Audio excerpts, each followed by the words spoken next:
ये कहानी है कश्मीर में ज़राअत की और ये कहानी है कश्मीर की ख़वातीन की। कश्मीर में अगर ज़राअत को वापस लेके आना है तो ख़वातीन को एम्पावर करना पड़ेगा, बैंकिंग सेक्टर को ख़वातीन को लोन देना पड़ेगा। आए खाला की कुछ बातें सुनाएं।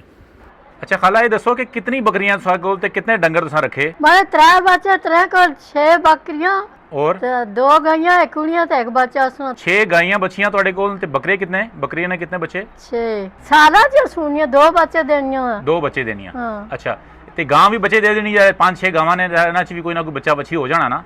तो हो जा सुनो। अच्छा हो जाना है। ते एक कार जेह्ड़ा तुसां कपने हो, एक कार ने कितने पैसे तुसां खर्चा कितना आया कार ना? 17-18 हजार है। 17-18 हज़ार।